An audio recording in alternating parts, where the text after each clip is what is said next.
Thank you, Lana. Thank you so much. Okay. I think it's interesting, though, on page, Lana's talking about what you talk about on page 159, that as there are individual pain bodies that each of us carries because of whatever negativity happened in our lives and we didn't completely deal with that at the moment, that there is also a collective pain body that nations carry and races carry. And you say the collective racial pain body is pronounced in Jewish people who suffered persecution over many centuries.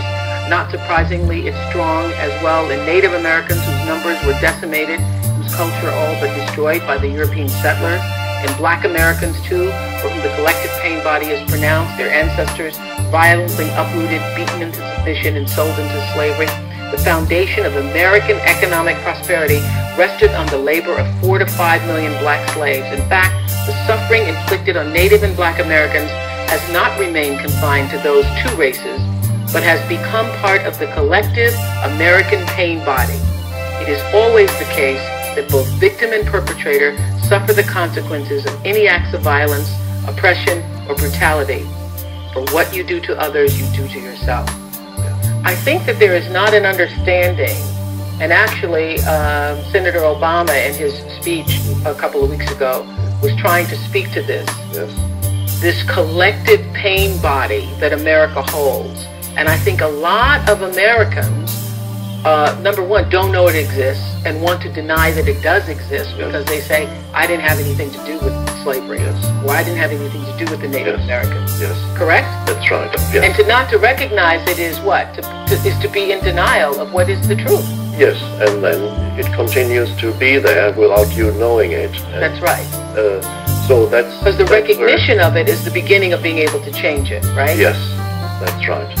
And I believe, since you mentioned Senator Obama, there was this controversy about the pastor who was making certain remarks. I believe that the pastor who has probably helped many, many people over many years, occasionally, when he speaks, as far as I can tell, he gets taken over by the pain body. And then the pain body speaks through him. And it's understandable, and I believe Obama understands that, although he may not use the term or be familiar with the term pain body, but he understands the wider context for those remarks, and he realizes it arises out of the collective pain.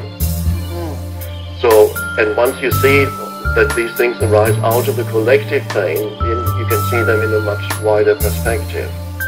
And you don't personalize what this person is saying. It's not personal anymore. He's expressing collective pain. You also talk about this when it comes to women.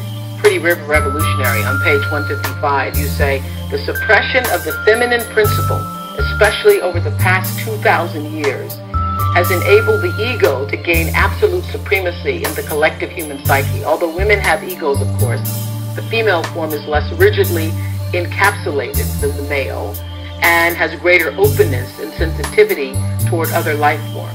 If the balance between male and female energies, I found this so fascinating, had not been destroyed on our planet, you say, the ego's growth would have been greatly curtailed. With many people becoming more conscious, the ego is losing its hold on the human mind because the ego was never as deeply rooted in women.